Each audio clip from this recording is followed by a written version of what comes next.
You know, it's a funny thing about expensive suits. Put one on a white man, he's a captain of industry, a titan of finance.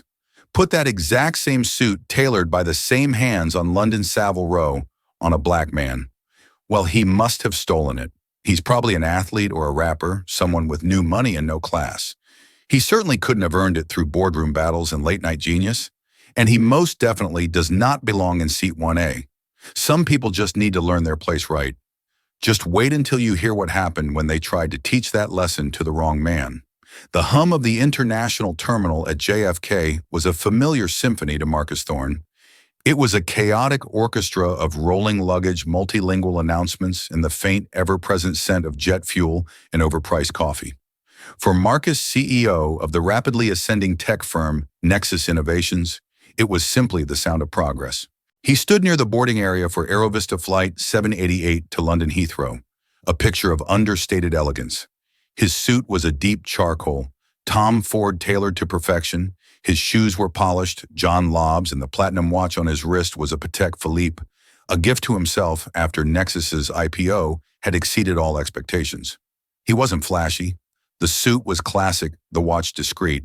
He preferred quiet competence to loud proclamations of wealth. At 42, Marcus had cultivated an aura of unshakable calm, a necessary armor in the brutal arenas of Silicon Valley and Wall Street, where he had fought and won battles that would have broken lesser men. He was on his way to London to finalize the largest acquisition in his company's history, a multi-billion-dollar merger with a British AI firm that would solidify Nexus as a global leader. The gate area was a microcosm of society. Business travelers typed furiously on laptops, families tried to corral restless children, and young couples took selfies, excitement buzzing around them. Marcus checked the time on his phone, his expression placid. His first-class ticket, purchased months in advance, was secure in his digital wallet. Seat 1A. He always chose 1A. It was a creature of habit, a small anchor of consistency in a life of constant motion. The call for first-class passengers to board echoed through the terminal. Marcus slid his phone into his breast pocket, picked up his sleek leather carry-on, and joined the short priority queue. He was the third person in line. In front of him, a gray-haired couple in matching beige travel vests were fussing with their passports. Behind him, a young man was loudly detailing his stock market wins into his phone. When Marcus reached the podium, he presented his phone, the screen displaying the bright, clear QR code of his boarding pass. The gate agent, a woman in her late 50s with a helmet of sprayed blonde hair and a name tag that read Brenda, glanced at the phone, then up at Marcus. Her eyes did a quick dismissive sweep from his face down the expensive suit to his shoes and back up again. A flicker of something cold and unpleasant passed through her gaze. It was a look Marcus knew well. It was the look of recalibration of a mind trying to reconcile a black face with a first-class ticket. Passport, she said, her voice flat, devoid of the cheerful politeness she had offered the couple ahead of him. Marcus handed over his American passport. Brenda Gable took it, her fingers seeming to recoil slightly, as if the leather cover were distasteful. She opened it and studied his photo, then looked back at him, her lips pursed into a thin line of suspicion. She scanned the passport, then the boarding pass on his phone.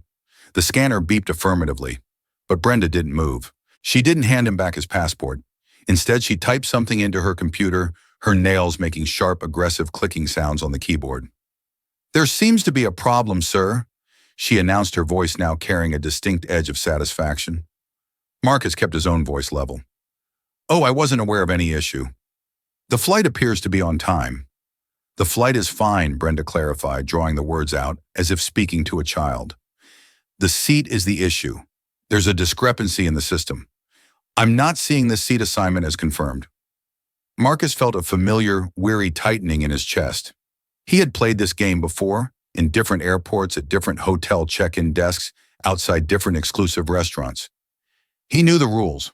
The first rule was to never, ever lose your temper. "That's strange," he said, his voice a study in polite curiosity.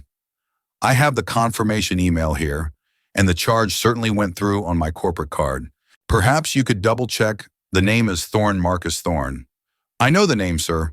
It's right here." She tapped his passport with a long red painted nail. "And the system says there's an issue. It happens. Technology.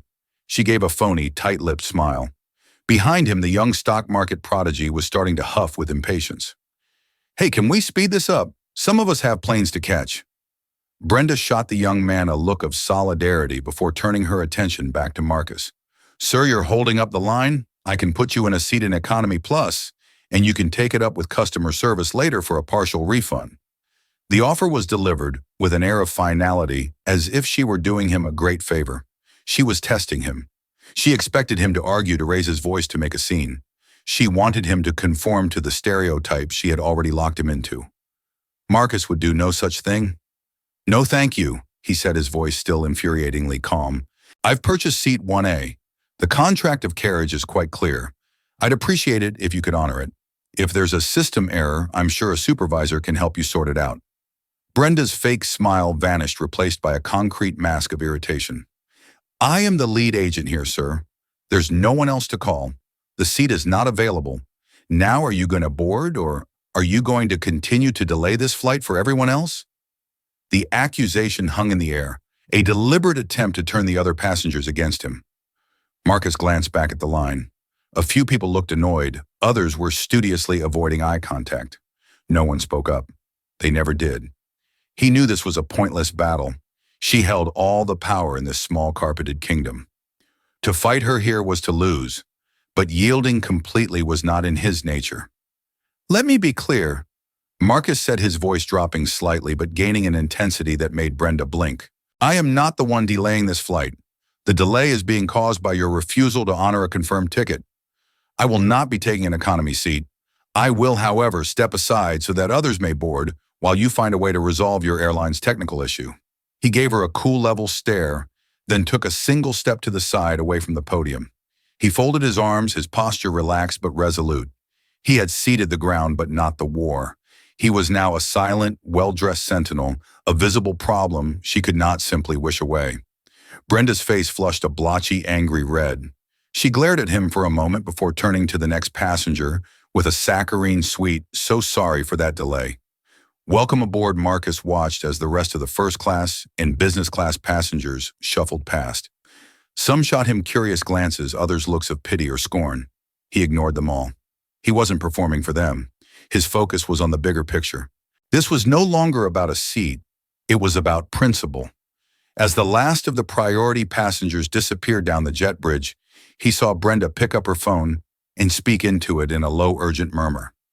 A few moments later, a flight attendant in the same Aerovista uniform appeared at the end of the jet bridge, peering out at the scene. Marcus recognized the flinty look they shared. The battle was about to move to a new front. The flight attendant, who emerged from the jet bridge, was a woman named Susan Price. She had the brisk, no-nonsense air of someone who had been managing unruly passengers for 2 decades and had long since run out of patience for any deviation from her routine. She was tall and thin, with sharp features and hair pulled back so tightly it seemed to stretch the skin over her cheekbones. She walked directly to Brenda's podium, and the two women conferred in hushed, conspiratorial tones, both of them occasionally flicking their eyes over to Marcus, who remained motionless by the wall. After a moment, Susan strode over to him, her sensible shoes making soft, authoritative taps on the floor. She stopped a few feet away, adopting a stance of forced sympathy. Mr. Thorne, she began, her voice smoother than Brenda's, but carrying the same condescending undertone. I'm Susan Price, the purser for this flight. Brenda has explained the situation, and I am so sorry for the mix-up. Marcus inclined his head slightly. There's no mix-up, Ms. Price. There is a confirmed ticket and a refusal to honor it. Susan's plastic smile tightened. Well, be that as it may, there has been a last-minute equipment change. A smaller aircraft. The seating configuration is different. Your original seat 1A simply doesn't exist on this plane. It's a terrible inconvenience, I know. These things happen. It was a clumsy, transparent lie. Marcus had checked the aircraft type that morning when he confirmed his flight status, a Boeing 777-300ER Aerovista's flagship long-haul plane. An equipment change to a smaller aircraft for a flagship route like JFK to Heathrow was virtually unheard of, and if it had happened, the gate screens would be flashing with notifications. They were not. He resisted the urge to call her out on the lie directly. That would only lead to a semantic argument. He needed to control the narrative. An equipment change, Marcus repeated thoughtfully, as if considering the possibility. I see. Then I assume the entire first-class cabin has been affected. How are you reaccommodating the other 7 first-class passengers? Susan's eyes darted away for a fraction of a second, the tell of a poor liar. We've, managed to find suitable arrangements for everyone else. You were the last to check in, I'm afraid. Another lie. He had checked in online 24 hours prior, the moment it opened. He could feel his phone in his pocket, a silent witness holding the proof. The last to check in at the gate, perhaps, Marcus corrected gently, but not the last to check in for the flight. Regardless, what is the suitable arrangement you have for me? As Brenda mentioned, we have a very nice window seat for you in Economy Plus. Susan said, her voice brightening with false cheer. It has extra leg room, and of course, we'd be happy to offer you complimentary cocktails for the duration of the flight for your trouble. The offer was so insulting it was almost comical. Trading a 14-hour lie-flat first-class suite, a ticket that cost over $10,000 for a bit of extra legroom and a few free gin and tonics. It was a calculated humiliation. Ms. Price, I appreciate the offer, but I will decline, Marcus said, his calm composure now a weapon. It was unnerving them. They were expecting him to shout, to demand to fulfill their expectations. His refusal to do so left them on unsteady ground. I will not be flying on this aircraft under those conditions. I will wait for your gate staff to book me on the next available flight to London. In first class, of course. And I will expect a full refund for this ticket, as well as appropriate compensation for the delay as mandated by federal regulations and your own contract of carriage. Susan and Brenda exchanged another look. This time it was one of pure frustration. They had backed themselves into a corner with their lies. Now they had a well-spoken, impeccably dressed black man calmly quoting regulations at them. Their simple act of racist gatekeeping had become a complicated logistical problem. Sir, if you refuse to board, we'll have to offload your checked luggage. Brenda snapped her composure, finally cracking. That will cause a significant delay for everyone. Then I suggest you get started on that, Marcus replied without missing a beat. Again, the delay is a consequence of your actions, not mine. Suddenly, a new player entered the scene. A man in a pilot's uniform, the captain emerged from the jet bridge. He had the grizzled, authoritative look of a man used to being in command. What's the holdup, ladies? We need to close the door. Brenda and Susan both started talking at once, a jumble of seat discrepancy, uncooperative passenger, and refusing to board. The captain looked at Marcus, his eyes assessing the situation. He saw the suit, the watch, the calm demeanor. He didn't see a threat. He saw a problem. Sir, the captain said, his voice a low rumble of command. I'm Captain Miller. I need to get this bird in the air. My purser offered you an alternative seat. I suggest you take it. We can sort out the money later. With all due respect, Captain Marcus said, meeting his gaze evenly, this is no longer about money. It's about an agreement your airline has failed to honor. I will not be bullied into a lesser service than the one I paid for. I will deplane, or rather not plane, and you can be on your way. A tense silence fell. The captain was clearly not used to being challenged, but Marcus was also used to command, and his boardroom was just as unforgiving as any cockpit. From down the jet bridge, a voice called out, "Is there a problem up there?" A man in his 60s with a mane of silver hair and a sharp, expensive-looking cashmere blazer was walking back up from the plane's entrance. He had a look of mild annoyance on his face. He was one of the first-class passengers who had boarded earlier. "Everything is fine, sir. Please return to your seat," Susan said, trying to wave him back. But the man ignored her. He walked right up to the scrum. "I'm in seat 1A, he announced. "The purser came and got me from the lounge and escorted me on board personally. Said there was a last-minute upgrade available. Is this gentleman the reason we're being held up?" He looked at Marcus with undisguised disdain. The puzzle pieces clicked into place for Marcus. They hadn't just denied him his seat. They had given it away to someone else, a white man. They had seen him, profiled him, and decided he was unworthy. Then they had hand-picked a replacement who in their eyes looked the part. Before Marcus could respond, Brenda spoke up, her voice dripping with venomous sweetness. "This gentleman had a ticket for that seat, yes, but it was a system glitch. His ticket wasn't valid. We're trying to find him another spot. This was their final, desperate lie, and it was the one that would unravel everything.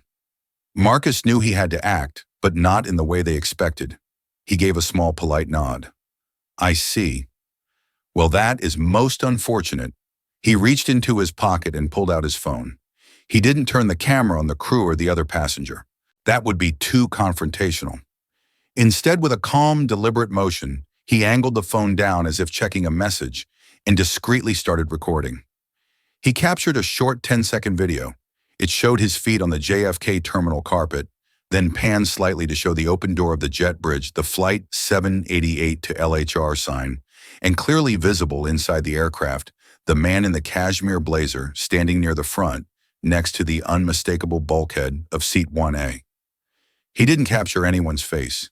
He didn't need to. He just needed proof of the scene. He stopped recording and slid the phone back into his pocket.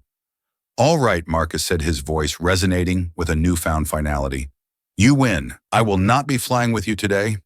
Please ensure my luggage is removed, and please have your corporate affairs department expect a call from my legal team. He turned not with anger, but with the serene grace of a chess master who sees a checkmate 10 moves away. He walked away from the gate, leaving Captain Miller, Susan, and Brenda standing in stunned silence. They had gotten what they wanted. Marcus Thorne was not getting on their airplane. They thought they had won. They had no idea that they had just armed a titan and pointed him directly at the heart of their entire company. Marcus didn't walk far. He found a quiet corner of the terminal away from the frantic energy of the departure gates. He sat down, placed his leather carry-on beside him, and took a deep, centering breath. The anger was there, a cold, hard knot in his stomach, but it was a controlled burn. Anger for him was fuel. It had to be channeled, directed, and used with precision. A tantrum at a gate was a waste of energy. A multi-pronged corporate assault was an investment. He took out his phone. His thumb hovered for a moment over his contacts list. There were many people he could call. He could tweet about the experience and let the court of public opinion run wild. He could call a friendly reporter he knew at the Wall Street Journal, but that was scattershot. He needed a surgical strike. His first call was to Eleanor Vance.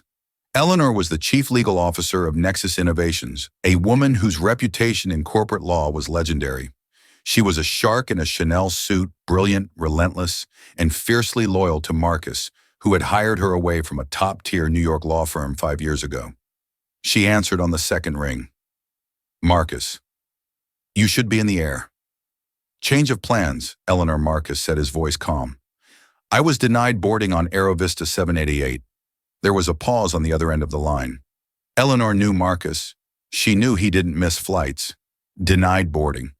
For what reason? Weather mechanical. For the reason you're probably already guessing, he said dryly. Apparently my first-class ticket for seat 1A was a system glitch. They gave it to another passenger and offered me a middle seat in the back. The silence that followed was heavy with menace. When Eleanor spoke again, her voice had lost all its warmth, replaced by the clipped, dangerous precision of a litigator preparing for battle. Tell me everything, Marcus. Every word, every name, every detail. Don't leave anything out. For the next 10 minutes, Marcus recounted the entire incident. The gate agent Brenda, the purser Susan, the lies about the equipment change and his check-in time, the arrival of the other passenger. He was factual, dispassionate, laying out the events like a witness giving a deposition. He concluded by mentioning the short, discreet video he had taken. Send me that video, Eleanor commanded, and the ticket confirmation, the boarding pass, the receipt. Everything. I want a complete file. It's on its way, Marcus said, already attaching the files to an email. Good, Eleanor said. Here's what happens next. First, do not speak to anyone from Aerovista. No customer service agent, no manager, no one. Any attempt to contact you is to be routed through my office. Understood. Understood. Second, I'm filing 2 separate actions. The first will be a formal complaint with the Department of Transportation, citing violation of 14 CFR Part 250, the rules on oversold baggage. Denying you your seat and giving it to another passenger after you had a confirmed reservation and boarding pass is a textbook case of involuntary denied boarding. They're on the hook for 400% of the one-way fare up to a maximum of $1,550, but that's just the regulatory slap on the wrist. We're not interested in that. What are we interested in? Eleanor Marcus asked, a faint smile touching his lips. He loved watching her work. We're interested in the second action, she continued, her voice practically vibrating with predatory glee. A civil suit. Nexus Innovations versus Aerovista Airlines and its parent company. We're suing for breach of contract, intentional infliction of emotional distress, and most importantly, discriminatory practices in violation of the Civil Rights Act. We will argue that their actions were not just poor customer service, but a targeted act of racial discrimination that has directly impacted the business of this corporation by preventing its CEO from attending a critical time-sensitive meeting for a multi-billion-dollar merger. We will seek punitive damages that will make their shareholders' eyes water. Excellent, Marcus said. I'm assigning our top 3 litigators to this. We're going to request flight manifest employee records for Brenda Gable and Susan Price and internal communications. We'll depose every single person involved. We're going to make them bleed for this, Marcus. I have no doubt, he said. Now for the immediate problem. I still need to get to London. Already on it, Eleanor said. I'm on the phone with NetJets right now. A Gulfstream G50 can be ready for you at the private aviation terminal at Teterboro in 90 minutes. It will get you to London City Airport faster than your original flight. The cost will be added to the damages claim against Aerovista. Send the bill for your car to Teterboro to my office. You're a miracle worker, Eleanor. No, she corrected him. I'm just a very well-paid and highly motivated lawyer. Don't talk to anyone. I'll be in touch. She hung up. Marcus felt the cold knot in his stomach begin to loosen. The machine was in motion. He made his second call. This one was to Sir Alistair Finch, the 68-year-old CEO of Omni AI, the British company Nexus was acquiring. Sir Alistair was old-school British industry, a man who valued punctuality and protocol above all else. Marcus, my boy, Sir Alistair's booming voice came through the phone. Thought you were flying the friendly skies. Alistair, good to hear your voice, Marcus said warmly. Hit a bit of a snag. There's been an unforeseen logistical issue with my airline. It appears their operational integrity isn't quite what they advertise. I won't be on the flight we discussed. There was a slight pause. Everything all right? This meeting tomorrow is rather crucial, you know. The press conference is scheduled. The ministers are expecting us. Everything is under control, Marcus reassured him. I've arranged for private transport. My arrival will be delayed by only a few hours. I'll be there in time for our dinner tonight, I promise. But Alistair, I would do me a small favor. Anything you know that. The corporate travel contract for the new combined entity. I know our teams were finalizing the details. We had Aerovista listed as a preferred carrier for our transatlantic routes. Marcus let the sentence hang in the air. Sir Alistair was sharp. He caught the implication immediately. Did you now, well, given their logistical issues, perhaps we should reconsider that. Reliability is paramount after all. Can't have our top executives stranded, can we? I'll have my people put a hold on that contract immediately. We'll look at other options. British Airways, perhaps. Much more dependable. An excellent thought, Marcus said. I'll see you at the Savoy for dinner. 8 o'clock. I'll have the good claret decanted. Fly safe, my boy. Marcus hung up. That was a potential $100 million corporate account that Aerovista had just lost.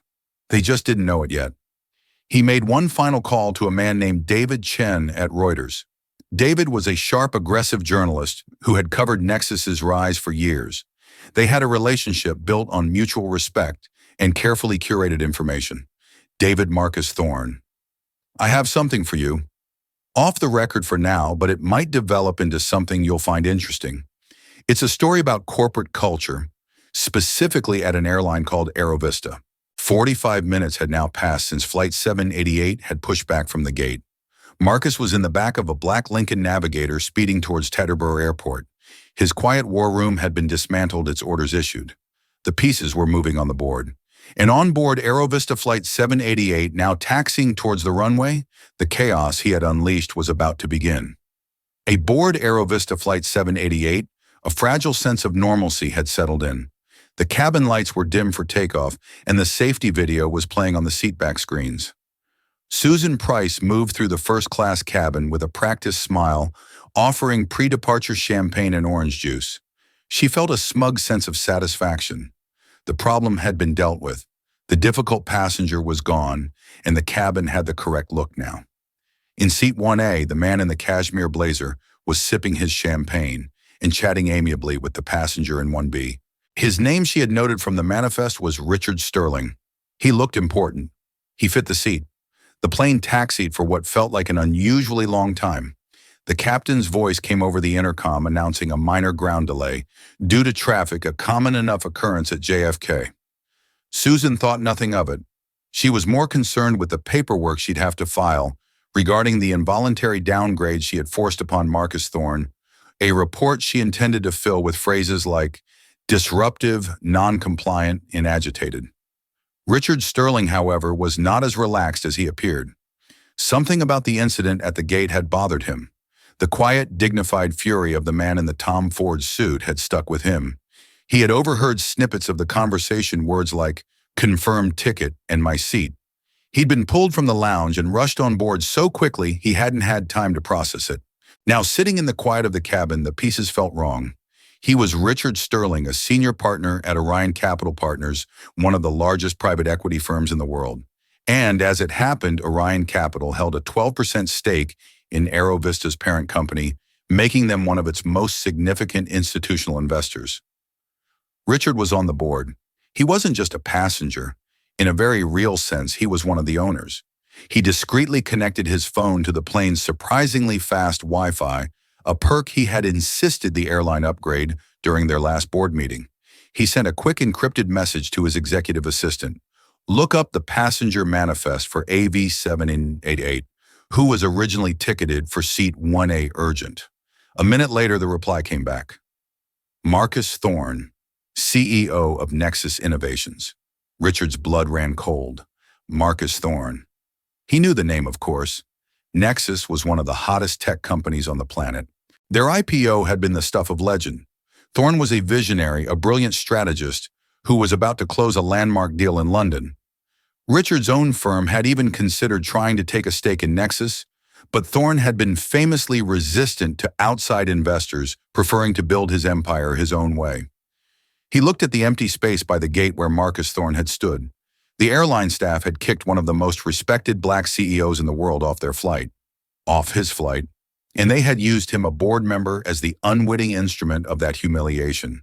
The sheer suicidal stupidity of it was breathtaking. This wasn't a customer service issue. This was a multi-million-dollar, brand-destroying, lawsuit-generating catastrophe in the making. His thumbs flew across his phone screen. His next message was not to his assistant. It was to Robert Maxwell, the CEO of AeroVista Airlines. Bob, I'm on AV788, sitting in seat 1A. I have reason to believe your gate staff just illegally denied boarding to the confirmed passenger for this seat, Marcus Thorne, of Nexus Innovations, based on his race. Fix this. Now. He hit send. The message was a grenade, and he had just pulled the pin. Miles away in his corner office overlooking Dallas, Robert Maxwell was preparing to leave for the day when his personal phone buzzed with the unmistakable notification of a message from a board member.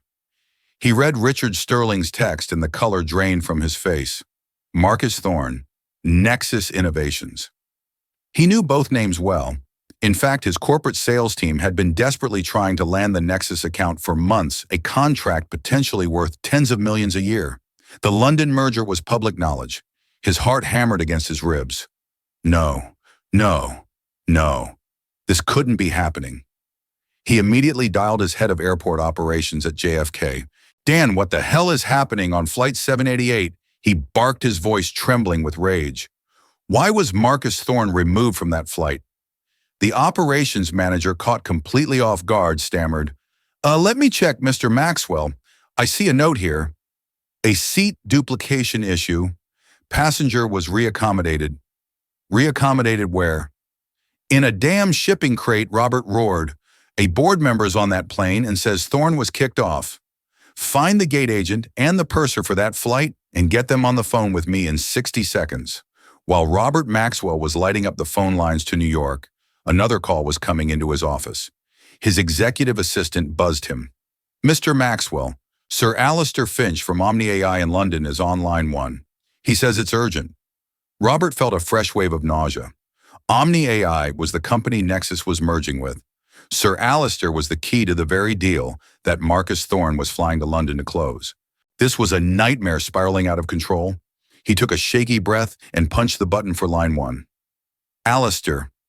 What a pleasant surprise, he said, trying to keep his voice steady. Cut the crap, Robert. Sir Alistair's voice was icy. I've just had a rather disturbing call from Marcus Thorne. He tells me your airline has some logistical issues. He tells me he's been forced to charter a private jet to make our meeting because your people wouldn't let him on the plane he paid for. Alistair, I can assure you it's a misunderstanding we are clearing up right now. Is it a misunderstanding, Sir Alistair cut in? Because it sounds to me like blatant incompetence or something far uglier. I'll be frank, Robert. We were about to sign a very lucrative corporate travel agreement with Aerovista for our new combined global operations. That deal is now off the table. Permanently. I cannot have my company associated with an airline that treats its premium passengers with such contempt. We require partners who are reliable and whose corporate culture aligns with our own values of respect and integrity. Clearly, Aerovista is not such a partner. Goodbye. The line went dead. Robert Maxwell stared at the phone, his hands shaking. $100 million contract gone. Just like that. He slammed his hand on his desk. Get me Captain Miller on 788, he yelled to his assistant. Now tell him to halt takeoff and return to the gate. I don't care if he's on the damn runway. Turn the plane around. Back on the plane, Captain Miller was just about to get clearance for takeoff when his cockpit communications crackled to life with an unprecedented order from the highest level of the company. Aerovista 788, this is dispatch with a message from the CEO. You are instructed to abort takeoff sequence, return to gate 24 immediately. I repeat, return to the gate. Acknowledge. The captain and first officer stared at each other in disbelief. Returning to the gate after pushback, unless for a critical mechanical failure or security threat, was almost unheard of. It was a logistical nightmare and a costly delay. Would dispatch confirm message from the CEO, the captain asked, incredulous. Confirmed, Captain. Turn the plane around.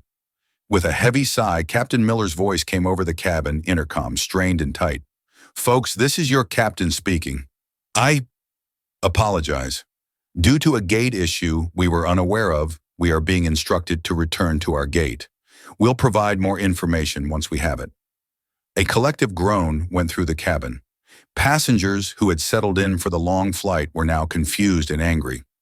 In first class, Richard Sterling simply nodded to himself and took another sip of water. He had fired the shot. He could already see the shockwave spreading. Susan Price, who had been securing the galley, felt a lurch in her stomach that had nothing to do with the plane's movement. Planes didn't just turn around. She hurried to the front of the cabin, her eyes wide with panic, and saw Brenda standing on the jet bridge, her face pale and slack-jawed as the massive Rush 7 slowly maneuvered back into its dock. The chaos Marcus Thorne had set in motion from a quiet corner of the terminal had now reached them at full force. The steel trap had sprung. The atmosphere at Gate 24 had transformed from bureaucratic indifference to one of pure high-level panic. As Flight 788 reconnected to the jet bridge, a phalanx of suits descended on the area. These weren't gate agents. They were Aerovista's JFK station manager, the regional vice president of operations, and two stone-faced individuals from corporate security. They bypassed the bewildered passengers entirely and boarded the plane. Their first stop was the cockpit, where a grim-faced Captain Miller was handed a phone with a direct line to CEO Robert Maxwell. The conversation was short and brutal. Their next stop was the first-class cabin. The regional VP, a harried man named George, approached Richard Sterling's seat with a look of profound apology. Mr. Sterling, on behalf of Aerovista, I am so sorry. This never should have happened. We are taking immediate and decisive action. Richard looked at him coldly. The action is a little late, George. Where is Mr. Thorne? George swallowed hard. We're not sure, sir. He left the terminal. We're trying to locate him. You didn't just lose a passenger. George, Richard said, his voice low and dangerous. You publicly humiliated the CEO of one of the most important tech companies in the world, lost a $100 million corporate account, and exposed this airline to a lawsuit that will likely cost us 9 figures. Find him. Meanwhile, two other corporate managers had located Susan Price in the galley and Brenda Gable, who had been summoned onto the plane from the gate. The two women were escorted off the flight and into a small windowless office just off the main concourse. The smiles were gone. The condescending attitude had evaporated, replaced by raw fear. Brenda Gable, Susan Price, the station manager, began, his voice devoid of any emotion. "You are both being placed on immediate unpaid administrative leave, pending a full investigation into the events surrounding the denial of boarding of passenger Marcus Thorne." But it was a system glitch. Brenda stammered, her voice cracking. "The seat was double booked," was it, the manager asked, sliding a printed sheet across the table. It was the seating manifest time-stamped from 24 hours prior. "Because our system shows Mr. Thorne checked in at 9:00 a.m. yesterday and was assigned seat 1A. It shows the seat remained assigned to him until 8:15 p.m. tonight, approximately 5 minutes after you spoke with him, at which point it was manually reassigned by your terminal ID to passenger Richard Sterling. There was no glitch, Ms. Gable. There was only your decision." Brenda's face crumpled. Susan Price sat beside her, rigid and white as a sheet. "Your system access is revoked. Your employee badges are suspended," the manager continued mercilessly. "You will be escorted from the premises. Do not contact any other Aerovista employees. A representative from Human Resources and our legal department will be in touch." They were summarily fired, though the airline used the term indefinite leave to manage the legalities. Their careers, built over decades of minor tyrannies and abuses of power, were over in less than 5 minutes. They had picked a fight with a ghost, a stereotype in their own minds, and had lost to a king. Back on the plane, the passengers were growing mutinous. The delay was now stretching past an hour. Finally, a new flight crew was brought on board, and a frazzled manager announced that all passengers would be receiving a $500 travel voucher for their trouble. But the real trouble was just beginning. David Chen, the Reuters journalist Marcus had made his own inquiries. He got a tip from a contact inside Aerovista about a plane being turned around at JFK. He cross-referenced it with a source at Omni AI in London who confirmed their corporate travel contract had just been summarily canceled. The pieces came together. He wrote the story and it hit the newswire just as European markets were opening. Aerovista Airlines in crisis mode. After Black CEO denied first-class seat, flight recalled to gate. The story was an explosion. It was picked up by every major news outlet. The video Marcus had taken, which Eleanor Vance had strategically leaked to Chen, went viral. It was damning not for what it showed, but for what it implied. The quiet dignity of his shoes on the carpet, the clear view of another man in his seat, it was a powerful, understated indictment. Aerovista shame and flying while black trended globally. By the time the sun rose over New York, the parent company of Aerovista Airlines, Global Air Holdings, saw its stock price plummet by 14% in pre-market trading, wiping out over $800 million in market capitalization. The cost of two employees' prejudice was fast approaching $1 billion, and Marcus Thorne. He was 35,000 feet over the Atlantic, not in the cramped confines of a commercial jet, but in the spacious cream leather interior of a Gulfstream G650. He had enjoyed a dinner of seared scallops and a glass of Montrachet prepared by the jet's private chef.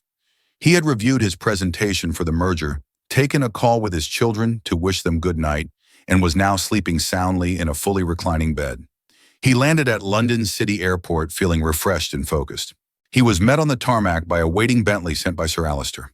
He arrived at the Savoy with time to spare, striding into the hotel lobby, looking every bit the titan of industry he was. Over dinner, he and Sir Alistair finalized the last details of the acquisition. They didn't speak of the incident with the airline. They didn't have to. The news was already on the television in the corner of the bar, a silent testament to the events of the last few hours. The next morning, Marcus Thorne and Sir Alistair Finch stood before a wall of cameras and reporters and announced the successful merger of Nexus Innovations and Omni AI, creating a new global tech powerhouse. When a reporter asked him to comment on the Aerovista situation, Marcus was the picture of grace. "My focus today is on the future of our new combined company," he said, his voice smooth and steady. "As for the other matter, I can only say that it was an unfortunate customer service issue. I have full confidence that my legal team and the leadership at Aerovista will resolve it amicably." Every company at some point must face the consequences of its culture, good or bad. It was a masterful statement. He took the high road, while Eleanor Vance and her team of legal assassins prepared to take the low road paved with subpoenas and depositions all the way to the bank. Aerovista would end up settling with Nexus for an undisclosed sum rumored to be in the high eight figures, on top of issuing a groveling public apology and implementing a mandatory company-wide bias training program. Robert Maxwell, the CEO, would be forced to resign by his board within 6 months. Marcus Thorne never wanted an apology. He never wanted a voucher or a refund. He wanted something far more valuable. He wanted accountability. On a chaotic evening in New York, a few small-minded people had tried to put him in his place. In the end, they only succeeded in reminding the world exactly where his place was, at the very top. 6 months later, the fury of the news cycle had long since moved on, but the echoes of that evening at JFK continued to reverberate in the lives of everyone involved. The world had largely forgotten the hashtag, but the consequences were permanent, etched into careers, balance sheets, and personal lives. For Marcus Thorne, the incident had become more than just a bitter memory. It was a catalyst. The massive confidential settlement he received from Aerovista was to him blood money. He refused to let it be absorbed into Nexus's corporate profits. Instead, he used it as seed capital to launch the Thorne Ascendancy Foundation, a nonprofit dedicated to providing legal resources and venture capital funding for minority and women-led startups. He now sat in a sleek glass boardroom, not his own, but the foundation's. Across from him, a brilliant young black woman, a software engineer, with a revolutionary idea for AI-driven educational tools, was nervously finishing her pitch. She was sharp, passionate, and had been turned down by every traditional venture capital firm in the Valley. They saw her as a risk. Marcus saw her as the future. "Your proposal is exceptional, Miss Davies." Marcus said, his voice warm and encouraging. "Your technical knowledge is impeccable. The Ascendancy Board will be in touch within 48 hours. He gave her a smile that reached his eyes, a smile of genuine respect.